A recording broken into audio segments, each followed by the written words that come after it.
Assalamualaikum Sobat Tirai Gaib. Salam jumpa di channel cerita horor. Di channel ini akan kami ajak kalian menelusuri dunia mistis yang tegang dan menyeramkan.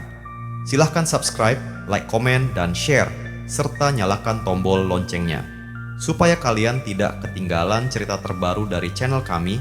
Yang sudah subscribe semoga diberikan umur panjang, kesehatan, dan berlimpah rezeki serta selamat dunia akhirat.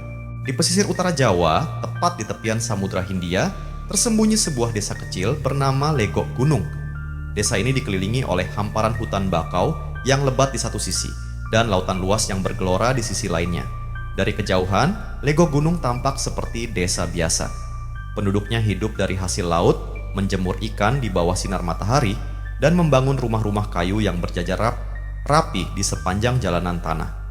Namun, di balik ketenangan itu, ada sebuah rahasia kelam yang telah diwariskan dari generasi ke generasi. Legok Gunung bukan sekadar desa nelayan biasa. Di sini, ombak tidak hanya membawa hasil tangkapan. Di sini, angin malam berbisik, menyebut nama yang tak boleh disebut. Dan di sini, setiap malam Jumat Kliwon, sesuatu bangkit dari laut, mencari jiwa-jiwa yang berani mengingkari takdirnya.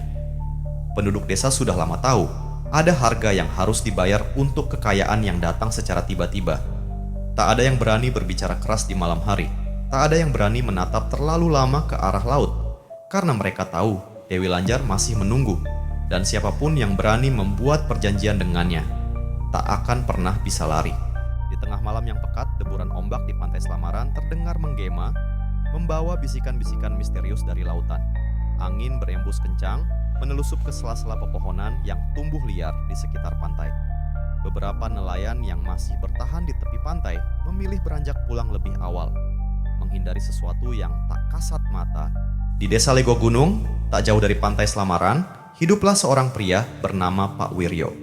Seorang nelayan tua yang hidupnya serba kekurangan. Rumahnya reot, perahunya hampir tenggelam dimakan usia, dan hasil tangkapannya tak pernah cukup untuk menghidupi istri serta kedua anaknya. Apakah hidup memang seberat ini?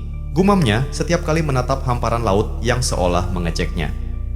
Suatu malam, saat termenung di dermaga tua, seorang pria berambut putih mendekatinya. Matanya tajam, senyumnya mengandung rahasia yang sulit dipecahkan. Jika kau ingin keluar dari kemiskinan, datanglah ke pantai Selamaran pada malam Jumat Kliwon. Panggil namanya, ia akan mendengarmu. Bisik pria itu sebelum menghilang dalam kegelapan. Pak Wiryo pulang dengan hati gelisah. Nama yang dimaksud pria itu terngiang di kepalanya Dewi Lanjar, penguasa pantai Selamaran yang konon bisa memberikan kekayaan instan. Namun, harga yang harus dibayar tak pernah murah. Didorong oleh keputusasaan, Pak Wiryo akhirnya memutuskan untuk pergi. Malam Jumat Kliwon, dengan membawa sesaji berupa kembang 7 rupa, kemenyan, dan kepala ayam hitam, ia berdiri di tepian pantai. Langit gelap tanpa bulan, hanya kilatan petir sesekali menerangi laut yang bergelora. Dewi Lanjar, aku datang untuk memohon berkahmu. Suaranya bergetar di antara deburan ombak. Tiba-tiba angin berhenti, seolah dunia menahan napas. Air laut yang tadinya tenang mulai bergolak, membentuk pusaran yang semakin besar. Dari tengah pusaran itu, muncul sesosok wanita berparas jelita. Rambutnya panjang tergerai, matanya berkilauan seperti permata biru laut. Namun, gaun hijau keemasan yang membalut tubuhnya tampak basah seperti baru saja keluar dari dasar samudra. Kau yang memanggilku, suaranya lembut tapi menggema di seluruh pantai. Pak Wiryo menelan ludah. Aku ingin keluar dari kemiskinan. Aku ingin hidup lebih baik untuk keluargaku. Dewi Lanjar tersenyum tipis. Semua ada harganya, nelayan. Apa kau siap menerima kekayaan dengan syarat yang harus kau penuhi? Pak Wiryo ragu sejenak. Dia melirik sesaji yang mulai tertiup angin, lalu menatap mata tajam wanita itu. Aku siap. Dewi Lanjar mengangkat tangannya. Dari telapak tangannya yang pucat, muncul sebuah kantong kain berisi pasir emas. Gunakan dengan bijak, katanya sebelum tubuhnya perlahan menghilang ke dalam kabut laut. Sejak malam itu, hidup Pak Wiryo berubah drastis. Dia tidak lagi pergi melaut, namun rumahnya kini megah, perabotannya mahal, dan uang seakan mengalir tanpa henti. Namun, desas-desus mulai beredar di desa Legok Gunung. Beberapa orang bersumpah melihat siluet wanita berambut panjang berdiri di depan rumah Pak Wiryo setiap malam. Suara derap langkah basah terdengar dari dalam rumahnya, seperti sesuatu yang menyeret beban berat. Istrinya, Bu Wiryo, semakin pendiam. Dia sering menangis dalam diam, matanya cekung seperti kurang tidur. Anak-anak mereka yang dulu ceria kini ketakutan setiap malam. Mereka mengaku sering melihat bayangan mengintai dari balik jendela, dengan mata biru yang berkilauan dalam kegelapan. Puncaknya terjadi pada malam Jumat Kliwon berikutnya. Pak Wiryo terbangun karena mendengar suara sesuatu merayap di dalam kamarnya. Saat dia menoleh ke sudut ruangan, darahnya membeku. Seekor ular laut raksasa dengan sisik berkilauan seperti emas melingkar di lantai, menatapnya dengan mata biru yang sama seperti mata Dewi Lanjar. Pak Wiryo tercekat. Dia ingin berteriak, tapi suara tak keluar dari tenggorokannya. Ular itu hanya berdesis pelan, lalu dari balik kabut yang muncul entah dari mana, sosok Dewi Lanjar kembali terlihat. "Kau menikmati kekayaan ini, bukan?" katanya dengan nada lembut yang membuat bulu kuduk meremang. Pak Wiryo hanya bisa mengangguk lemah. "Tapi kau lupa sesuatu. Kau belum membayar harga yang seharusnya." Dada Pak Wiryo sesak. "Tidak, aku tidak ingin kehilangan keluargaku." Dewi Lanjar tersenyum, tapi kali ini ada sesuatu yang mengerikan di balik senyuman itu. "Maka kau sendiri yang harus membayar," bisiknya. Angin bertiup kencang. Ular raksasa itu melesat ke arahnya.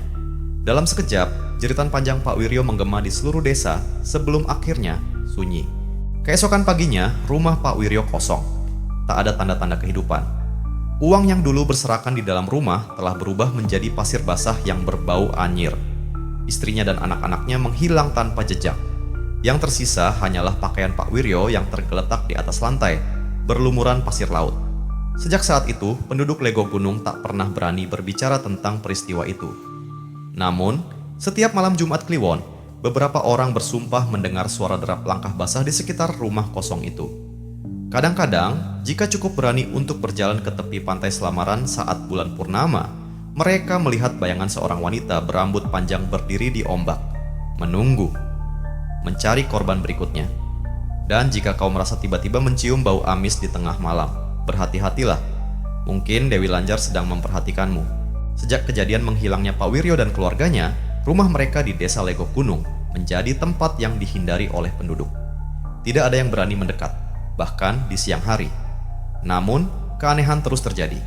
Beberapa warga mengaku melihat bayangan bergerak di dalam rumah kosong itu. Suara langkah basah kadang terdengar seperti sesuatu yang berjalan dengan tubuh penuh air laut. Di tengah malam, anjing-anjing di desa sering melolong tanpa sebab, seakan melihat sesuatu yang tak terlihat oleh manusia.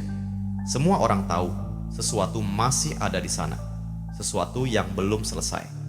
Suatu malam, seorang anak laki-laki bernama Joko yang baru pindah ke desa, mencoba membuktikan bahwa semua itu hanyalah mitos. "Aku tidak percaya hantu," katanya kepada teman-temannya. "Jika kalian berani, ikutlah denganku masuk ke rumah Pak Wiryo malam ini." Namun, tidak ada satupun dari mereka yang berani. Joko pergi sendirian. Dengan hanya membawa senter kecil, Joko memasuki rumah itu. Udara di dalam terasa lebih dingin daripada di luar. Setiap langkah yang diambilnya menimbulkan suara berderit di lantai kayu yang sudah lapuk. Namun, sesuatu terasa aneh. Dia merasa ada yang mengawasinya. Perlahan, dia menyorotkan senter ke sudut ruangan. Di sana, ada jejak air basah. Seolah sesuatu baru saja berjalan melewati tempat itu. Joko menelan ludah. "Siapa di sana?" Suaranya bergetar. Tidak ada jawaban. Namun, angin dingin tiba-tiba bertiup kencang, membuat pintu di belakangnya tertutup dengan keras. Bruk! Joko terlonjak. Dia ingin lari, tapi tubuhnya terasa kaku. Lalu dia mendengar suara lain. Cekikikan lembut, suara seorang wanita. Joko membalikkan badan. Di sana, di ujung ruangan, berdiri seorang wanita berambut panjang. Wajahnya tidak terlihat karena tertutup bayangan. Tubuhnya tampak berkilauan, seperti basah terkena air laut. Joko ingin berteriak, tapi suaranya tercekat di tenggorokan. Wanita itu bergerak mendekat. Langkahnya pelan, tapi setiap gerakannya terasa menusuk hingga ke tulang. Sesuatu di dalam diri Joko berteriak agar dia lari. Namun, kakinya tidak bisa bergerak. Matanya terkunci pada wanita itu. Dan saat wajahnya mulai terlihat, dia tidak punya mata. Hanya lubang hitam yang dalam, dan dari dalamnya mengalir air laut yang menetes ke lantai. Joko akhirnya bisa berteriak. Namun, Di saat itulah lampu senternya padam. Gelap. Dia merasakan napas dingin di lehernya. Sebuah suara berbisik di telinganya. "Kau seharusnya tidak datang ke sini." Lalu semuanya menjadi hitam. Keesokan paginya, warga desa Legok Gunung geger. Joko ditemukan pingsan di depan rumah kosong itu. Tubuhnya basah kuyup seperti baru saja diseret dari dalam laut. Matanya kosong, bibirnya membiru, dan dia terus menggigil meski matahari sudah terik. Saat dia sadar, yang bisa dia lakukan hanyalah berbisik pelan. Dia masih di sana, dia masih di sana. Namun, tidak ada yang berani bertanya siapa dia yang dimaksud Joko. Penduduk desa hanya tahu satu hal. Kutukan di rumah Pak Wiryo belum selesai, dan Dewi Lanjar masih menunggu korban berikutnya. Berita tentang kejadian di rumah Pak Wiryo akhirnya sampai ke telinga seorang paranormal terkenal bernama Kyai Sentanu.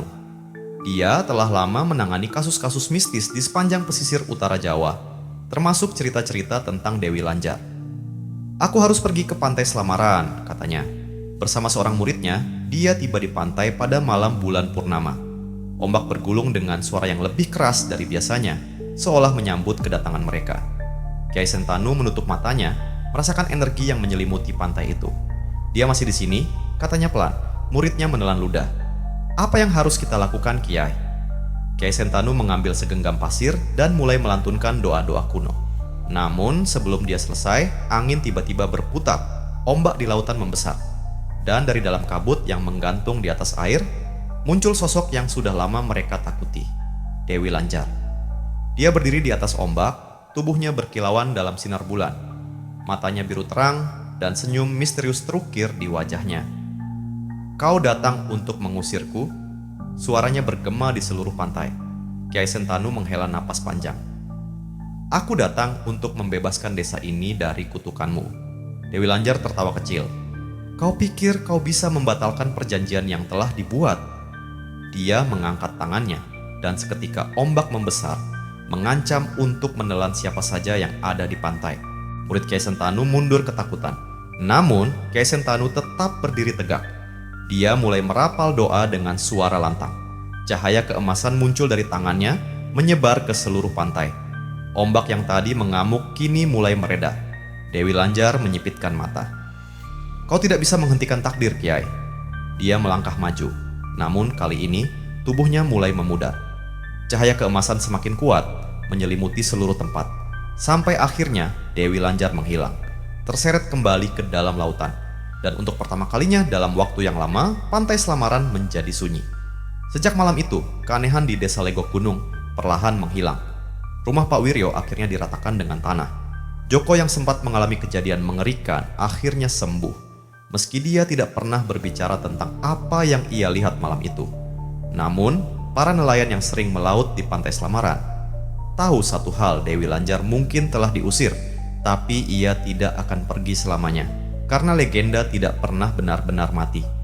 Dan setiap kali ombak di pantai Selamaran bergelora lebih besar dari biasanya. Mungkin itu pertanda bahwa dia akan kembali, menunggu korban berikutnya. Dalam Islam, kekayaan dan rezeki adalah pemberian dari Allah yang harus diperoleh dengan cara yang halal dan penuh keberkahan. Allah telah menjanjikan bahwa siapapun yang bersabar dan berusaha dengan jujur, maka rezekinya akan datang dengan cara yang baik.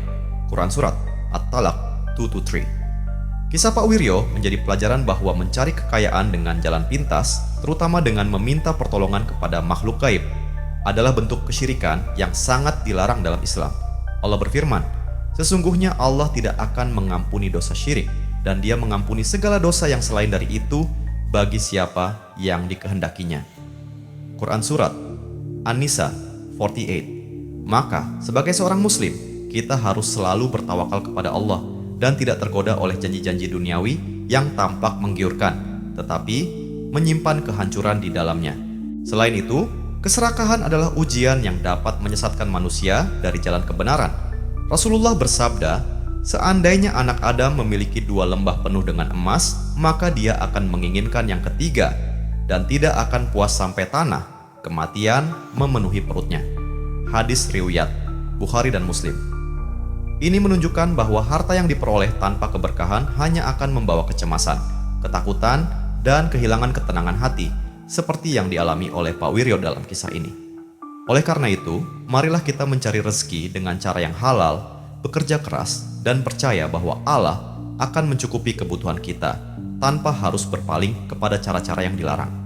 Karena kekayaan sejati bukanlah harta benda, melainkan hati yang tentram dan ridho dengan ketetapan Allah.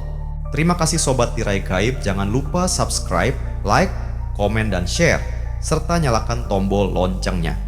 Yang sudah subscribe semoga diberikan umur panjang, kesehatan, dan berlimpah rejeki, serta selamat dunia akhirat.